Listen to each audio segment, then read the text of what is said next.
bénissons le Seigneur. Oui, oui, dernier jeudi du mois de février. Oui, on rend grâce à Dieu. Dieu est bon, Dieu est fidèle, miséricordieux et plein de grâce. Oui, nous ne pouvons que l'adorer et le remercier. Amen. Nous allons donc terminer avec ce jeudi sur notre thème de ce mois de février en ce qui concerne notre adoration et prière prophétique.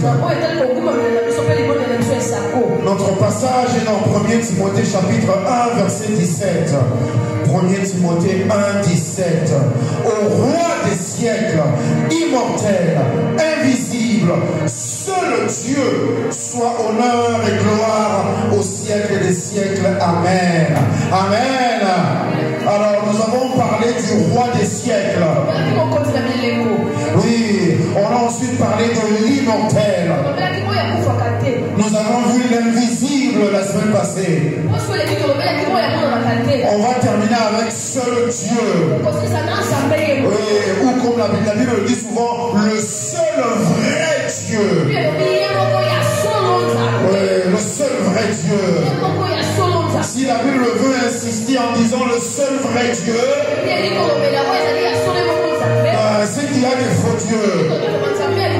Oui, des choses et des gens qui se prennent pour Dieu. C'est comme ça que Dieu dans le livre d'Ésaïe, lorsque je pense qu'il en avait eu marre, oui, il était fatigué. Il a dit parmi toutes vos idoles, quelle est celle qui a prédit l'avenir? Oui, alléluia. Oui, on doit toujours arriver à un point où on fait la différence. Oui, je me rappelle il y a très longtemps. Oh oui, c'était en l'an 2000, oui. Oui, je venais de partir à Manchester. J'étais seul dans la ville, dans la maison. Oh, et pendant que j'étais assis, oui, j'ai commencé à me poser des questions. Oui, ce Dieu en qui je crois, j'ai vraiment besoin de lui dans la vie. Oh, j'espère que tu as déjà passé cette étape. Oui, parce que si tu n'as pas encore questionné ta foi, tu n'as pas encore établi la véracité de Dieu dans ta vie. Tu dois te poser la question. J'ai dit pourquoi je crois en Dieu. J'ai besoin de Dieu pour croire. Pour manger, je peux trouver la nourriture moi-même. Pour travailler, je peux trouver le travail moi-même. Pour me marier, je peux arriver à avoir une bonne femme moi-même. Oh, quand j'ai fait ma liste, je suis arrivé à un point. J'ai dit pour la protection. Même si je suis l'homme le plus riche au monde,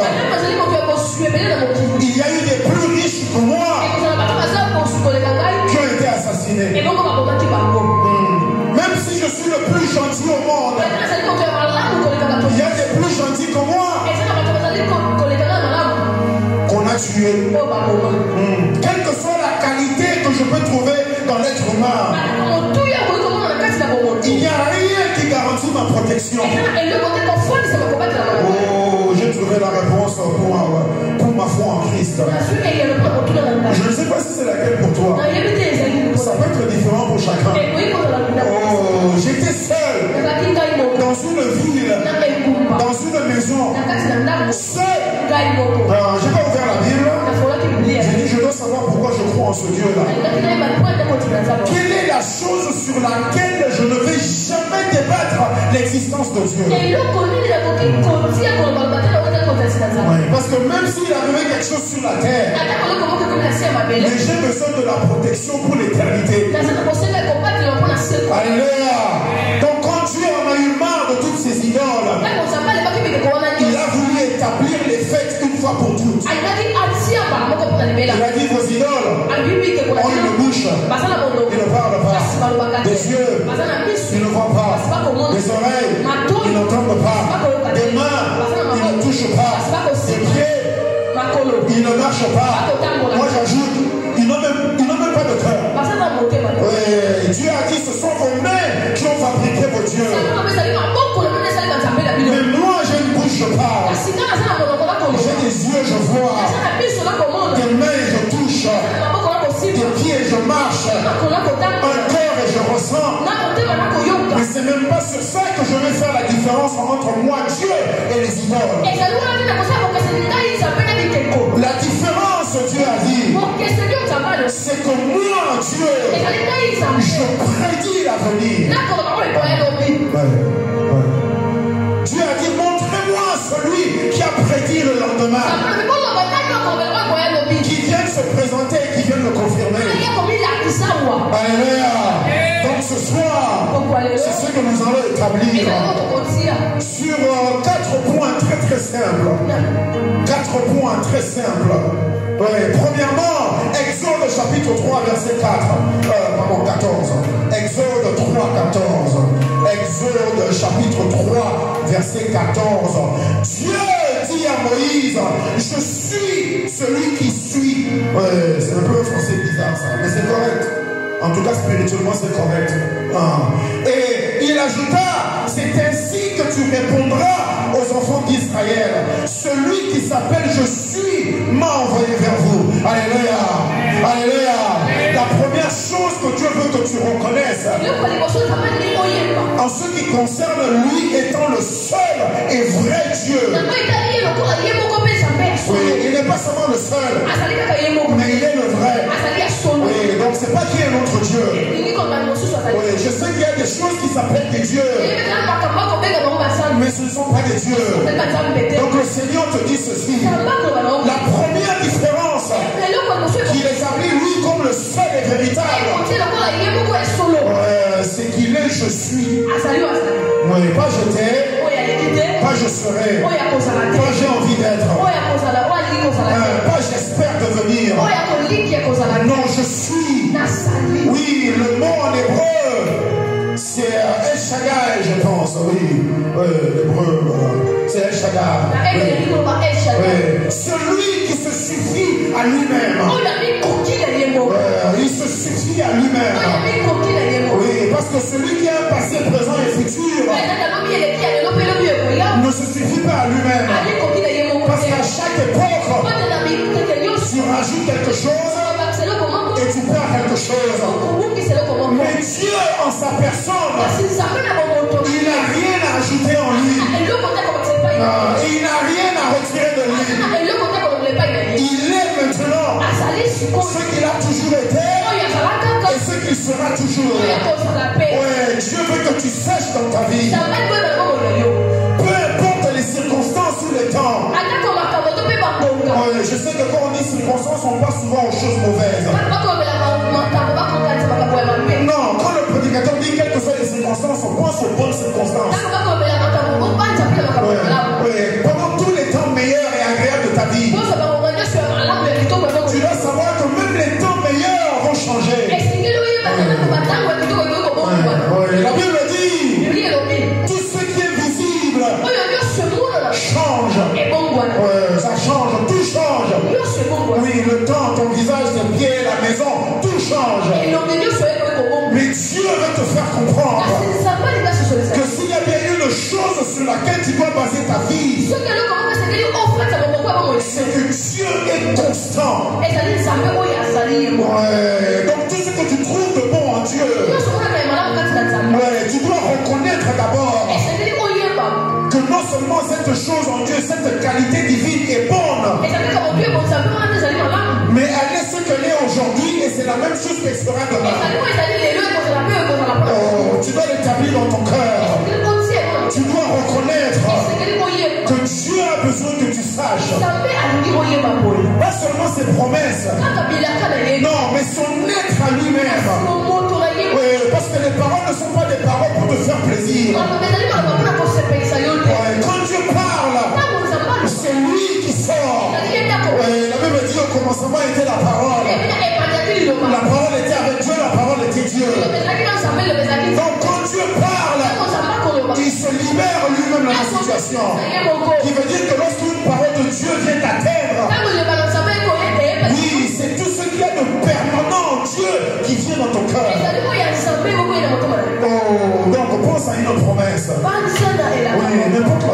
c'est une promesse de Dieu. Et reconnaît ceci. Cette promesse de Dieu, c'est Dieu lui-même qui vient s'établir dans ta vie.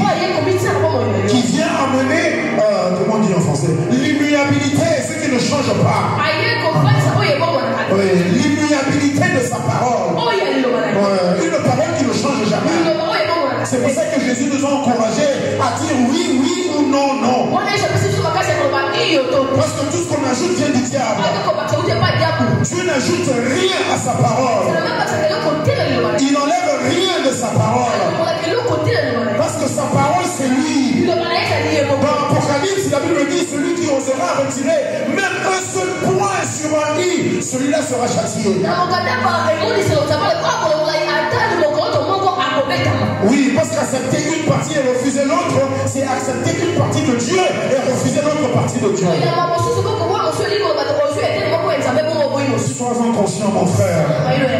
Je parlais avec le frère la dernière fois. Je vais reprocher quelque chose. Je dis, quand tu lis la Bible, tu la lis trop vite. Non, tu la lis trop vite. Ralentis. C'est Dieu qui te parle. C'est Dieu qui descend dans sa parole et qui vient devant toi. Tu dois prendre ton temps. Et Joseph prit sa femme Marie. Arrête-toi. Ne lis pas comme moi je lis. Moi je lis si c'est pour le temps. Joseph prit sa femme Marie. Point. Arrête-toi. Alléluia. Parce que Dieu n'est jamais pressé. Oui, parce qu'il n'est pas soumis au temps. Celui qui est pressé, c'est celui qui regarde l'heure. Il pense au temps qui va bientôt passer. Mais Dieu n'a pas de montre à regarder. Dieu n'a pas de temps à obéir. Donc il va aller à une vitesse divine qui peut être à la fois rapide et très lente pour nous. Parce que la Bible dit clairement un jour est comme 1000 ans. Et 1000 ans est comme un jour pour le Seigneur. Donc lorsque tu reçois sa parole, apprends à marcher à son rythme. Parce que lui, il est je suis. Il n'est pas dans ton passé. Les difficultés ou les bons moments que tu as eus. Il n'est pas dans l'avenir que tu espères avoir. Il n'est même pas dans le présent que tu cherches à garder ou changer. Non, Dieu est en lui-même. Il se suffit à lui-même. Ce n'est pas le temps qui le détermine, mais c'est lui qui se détermine lui-même. Alléluia. Oui, je suis. Ensuite, Ésaïe 45, verset 18. Ésaïe 45, verset 18. Ésaïe 45, verset 18. Car ainsi parle l'Éternel, le Créateur des cieux, le seul Dieu qui a formé la terre, qui l'a faite et qui l'a affermie, qui l'a créée pour qu'elle ne fût pas déserte ou vide, qui l'a formée pour qu'elle soit habitée. Je suis l'Éternel et il n'y en a point d'autre. Alléluia. Alléluia. Le seul vrai Dieu. Le seul vrai Dieu. C'est d'abord je suis. Ensuite, c'est créateur. Rien n'a été fait, visible et invisible, qui n'a pas été créé par Dieu. C'est ça qui rend Dieu Dieu. Quand tu l'adores, tu dois reconnaître ceci. Lorsque la Bible dit que tout arme forgé contre toi sera sans effet, mon pasteur avait dit une chose. Il a dit une des raisons pour lesquelles les armes n'auront jamais d'effet sur toi. C'est parce que les armes là ont été créées par Dieu. Ouais. La molécule et l'atome des armes, ça a été formé par Dieu. Donc Dieu peut désintégrer une flèche, une bombe ou n'importe quoi. Reconnais Dieu comme le créateur. Viens l'adorer comme le créateur.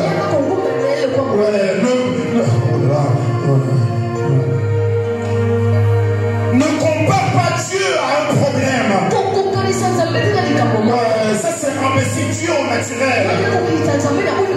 Non, Dieu ne peut pas être comparé à un problème. Oh, toi le Dieu qui guérit ceci. Toi le Dieu qui délivre cela. Non, c'est le Dieu qui a même créé le microbe qui cause la maladie du corps. Ce n'est pas le diable. Ce n'est pas le diable. Le paludisme. Le paludisme est une maladie qui n'a pas été inventée par le diable. Le diable n'invente rien. Il ne crée rien. Il n'amène rien à l'existence. Le paludisme, c'est simplement un microbe qui a perdu tout déséquilibre dans ses fonctions. Au lieu d'agir pour l'homme et pour la nature, il commence à agir contre l'homme et contre la nature. Il agit contre sa propre nature à lui-même. Ça, c'est une simple conséquence du péché. Mais ce n'est pas le diable qui est entré dans son laboratoire pour créer une maladie. Il n'a rien créé. Le seul vrai Dieu, c'est celui qui a créé toutes choses qui existent. La Bible dit visible et invisible. Donc lorsque tu viens l'adorer, fais attention à tes paroles. Oui, ne mets pas la maladie, le problème ici. Et tu prends Dieu et tu le mets à côté. Comme si les deux se regardaient comme deux boxeurs ou catcheurs ou je ne sais pas d'autres. Alléluia, mon frère, ma soeur. Il est très important. Très important que tu gardes Dieu à sa place. Ouais, Dieu n'est pas avec la création. Dieu est le créateur. Dieu n'est pas par terre en train de se battre avec un problème. Non, David a dit, pourquoi me disent-ils que je fuis dans la montagne comme un oiseau? Ouais, le problème arrive. Tout de suite tu veux sortir les ailes pour t'en aller. Non, David a dit, je n'irai pas là-bas. Pourquoi je n'irai pas là-bas? Parce que Dieu est assis dans son temple. Quand la Bible dit Dieu est assis dans son temple, ça parle de sa royauté et de son règne. Oui, son autorité suprême que personne ne peut prendre. Alléluia, mon frère, ma soeur. Oui, quand tu pries, quand tu adores, quand tu penses au Seigneur, quand tu parles au Seigneur, reconnais toujours que parce qu'il est le créateur de toutes choses, c'est lui qui contrôle toutes choses au niveau moléculaire et atomique. La Bible dit que le cœur du roi est comme un courant d'eau dans la maison de l'Éternel. Oui, mais comprends ceci, que toutes les cellules qui forment le cœur du roi sont entre les mains de l'Éternel. Tous les anticorps qui sont dans le sang du roi sont entre les mains de l'Éternel. Tous les cheveux sur sa tête sont entre les mains de l'Éternel. Dieu contrôle tout, jusqu'au niveau le plus petit que même la science ne peut pas voir. Reconnais cela. Ne viens pas parler à Dieu en lui présentant ton problème ou la situation ou la demande comme si c'était une chose qui allait être égale à la puissance de Dieu. Il n'y a pas de lutte. Le seul ennemi qui existe dans le monde, c'est Lucifer. Quand Lucifer s'est révolté au ciel, Dieu ne s'est pas levé pour aller le combattre. Non, Dieu ne s'est pas levé pour mettre les gars pour se battre avec Lucifer. Dieu ne s'est même pas levé pour parler à Lucifer. D'abord, il a envoyé l'ange. Deuxièmement, la Bible dit quelque part que c'est par le souffle de ses narines. Par le souffle de ses narines. Oui, il a expulsé Lucifer et tous ses anges. Alléluia, mon frère, ma soeur. Oui, il y a une phrase qu'on aime souvent répéter. Oui, ne va pas dire à Dieu combien est grand ton problème. Mais dis à ton problème combien ton Dieu est grand. Oui, ça c'est bien. Mais tu peux encore faire mieux. Dis à ce problème que ce qui constitue l'existence même de ce ce problème ou de la situation. Tous les éléments moléculaires et même spirituels qui constituent la substance de cette situation. Tout cela a été créé par Dieu. Tout cela est contrôlé par Dieu. Donc il n'y a pas de lutte, il n'y a pas de combat, il n'y a pas de décision à voir qui va gagner le match. Non, Dieu est créateur. Oui, la Bible dit que la terre est affermie par la parole de sa bouche. Une parole ferait disparaître tout l'univers. Alors ma situation, ta situation, ça représente quoi devant Dieu? Alléluia. Oui, adore le Seigneur comme ton créateur. Ensuite, rapidement, Ésaïe 44, verset 6. Nous parlons du seul vrai Dieu. Tiré de 1 Timothée 1, 17. Ésaïe 44, verset 6. Ésaïe 44, verset 6. Ainsi parle l'Éternel, le roi d'Israël et son Rédempteur, l'Éternel des armées. Je suis le premier et le dernier. Et hors de moi, il n'y a point de Dieu. Alléluia. Alléluia. Dieu veut que tu saches ce qui le place lui comme le seul et véritable Dieu. C'est d'abord parce qu'il est je suis. L'être spirituel qui se suffit à lui-même. La source de toutes choses qui existent. Deuxièmement, il est le créateur de ce qui est visible et invisible. Troisièmement, il est le rédempteur. Oh, alléluia. Le rédempteur, c'est qui? C'est celui qui vient corriger toute faute qui a été commise. Tu fais une interrogation, tu as 2 sur 10, il vient corriger pour toi, il refait l'interrogation pour toi, il obtient 10 sur 10, mais il te donne le certificat. Il n'y a que lui seul qui peut le faire. Oui, pourquoi? Par les droits de la création. Oui, quand tu as un artiste, oui, qui fait une œuvre quelconque, il y a ce qu'on appelle le droit d'auteur. C'est moi qui l'ai créé, c'est moi qui en suis propriétaire. Si je veux changer la chanson, je peux la changer comme je veux, quand je veux. Alors Dieu veut que tu saches, puisque c'est lui qui a créé toutes choses, c'est également le seul qui a le pouvoir et la capacité de venir tout racheter du péché et de la bénédiction. Donc quand tu viens adorer le Seigneur, et quand Dieu mentionne un rédempteur, il dit je suis le commencement et la fin. Qu'est-ce qui doit être racheté? Qu'est-ce qui doit être transformé? Qu'est-ce qui doit être échangé de bien en mal ou de mal en bien? Dieu te dit, parce que c'est lui qui t'a créé, parce que c'est lui qui est avec toi, c'est lui seul qui a le pouvoir de le faire. Et le commencement et la fin, ça veut dire qu'il contrôle les temps et les circonstances. Et peu importe la période où il doit aller corriger quelque chose. Si c'est loin dans ton passé, jusqu'à la 2e génération après Adam. Si c'est le sang quelque part là-bas, ou les gènes, ou les molécules qui doivent transformer dans ton corps aujourd'hui. Dieu a la capacité et le droit légal de le faire. Parce qu'il est le créateur. Le droit d'auteur de la création revient à Dieu à 100%. Il ne partage avec personne. Donc lorsque tu viens l'adorer, je te prie, sois conscient de ça. Oui, parce que tu es en train de réveiller toute la bonté de Dieu envers toi. Parce que tu te comportes comme un fils qui connaît son père. Moi je suis papa. Oui, ça donne une très grande joie au cœur. Quand ton enfant vient te parler en ayant toute confiance en ta personne. Oui, même si tu n'avais pas les moyens de faire ce qu'il demande. En tant qu'être humain, tu iras faire l'impossible.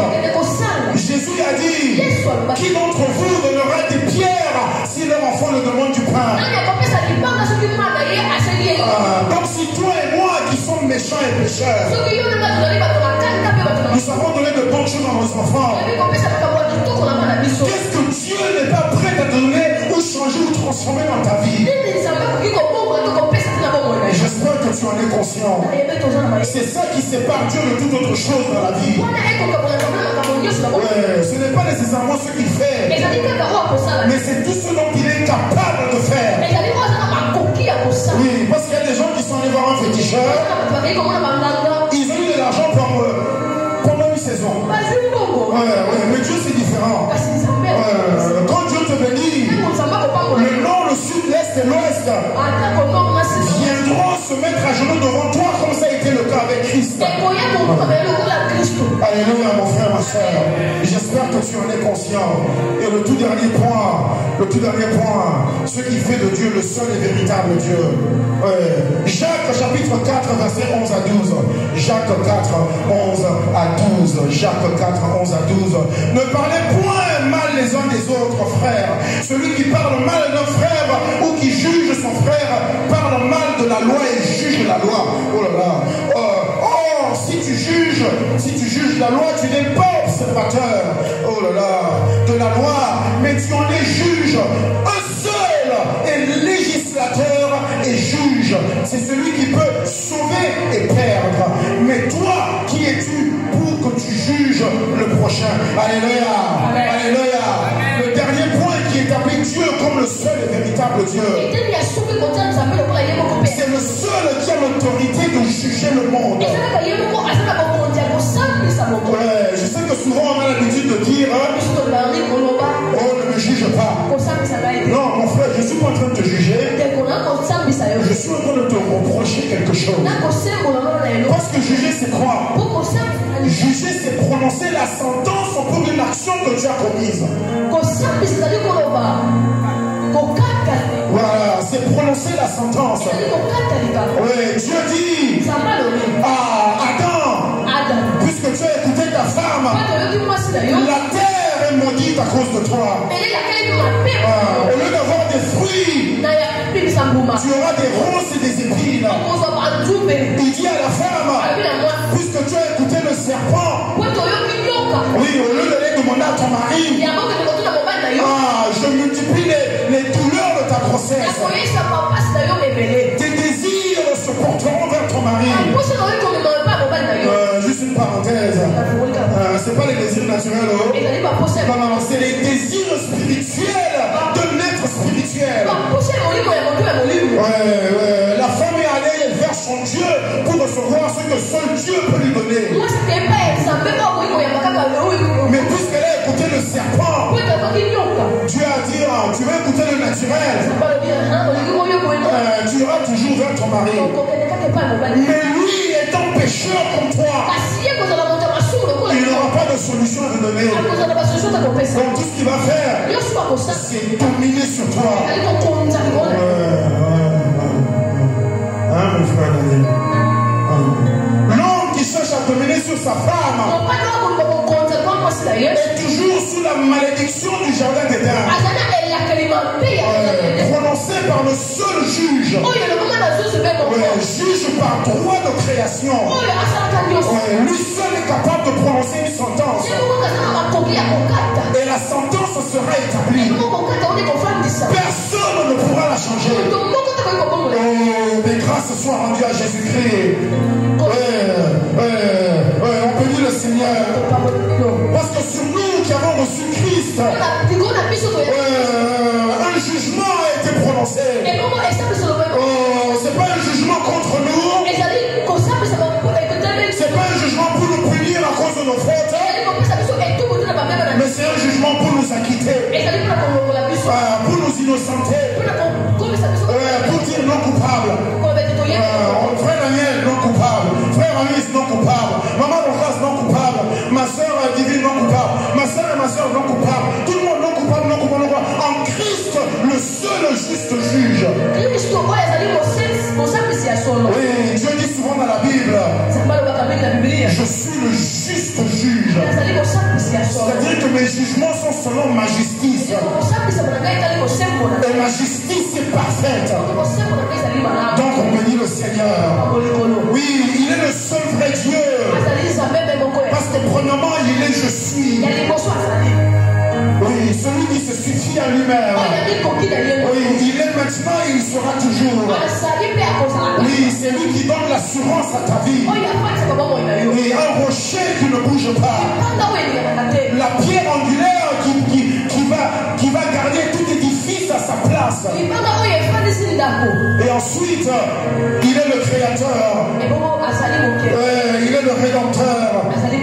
Mais heureusement pour nous, il ne s'est pas arrêté là-bas. Parce qu'en étant juge, il dit il est non seulement le juge, mais il est également le législateur. Celui qui fait la loi, celui qui défend la loi, celui qui accomplit la loi. Oh, on bénit le Seigneur pour cela. Oui, nous avons tous les trois en une seule personne. C'est ça qui fait la différence. On va se mettre debout. Rapidement, on veut laisser tout le temps possible à notre frère qui est venu. On va se mettre debout. Oh, merci Seigneur. Merci Seigneur. Merci Père éternel. Seigneur, nous te rendons grâce. Nous te remercions. Parce que nous reconnaissons, comme nous l'avons déjà fait auparavant, et comme nous le faisons encore aujourd'hui et maintenant, que toi seul es Dieu dans notre vie. Il n'y a pas de comparable à toi. Il n'y a pas de semblable à toi. Ce n'est pas parce qu'on peut comparer la force. Oui, quand on dit il y a le cancer, on dit ah le cancer c'est une chose difficile. Non. Tout le désordre que le corps fait dans les organes pour causer le cancer. Jusqu'à la plus petite nature, c'est contrôlé et créé par Dieu. C'est pour ça que la Bible dit que Dieu, il est impossible à Dieu de mentir. Parce que si Dieu dit qu'aujourd'hui et maintenant, Pasteur Jean-Jacques est blanc, Pasteur Jean-Jacques deviendra blanc devant vous. Parce que quand il prononce, la parole va changer les molécules, atomes et toutes choses qui créent la substance de mon existence. C'est pour ça que nous t'adorons, Seigneur. C'est pas seulement que tu es plus fort que l'ennemi, mais c'est que même l'ennemi là, c'est toi qui l'avais créé. Oh, nous sommes en sécurité. En plus de tout cela, tu as prononcé un jugement en notre faveur. Reçois l'adoration ce soir, Seigneur. Alors nous venons te glorifier. Nous venons t'adorer pour toutes ces choses que tu es pour nous. Et nous te remercions, Seigneur, parce que tu reçois l'adoration qui vient de notre cœur. Toi, notre Seigneur, Sauveur, Créateur, Rédempteur et Juge. Au nom puissant de Jésus, on a prié. Amen. Tu peux acclamer pour le Seigneur.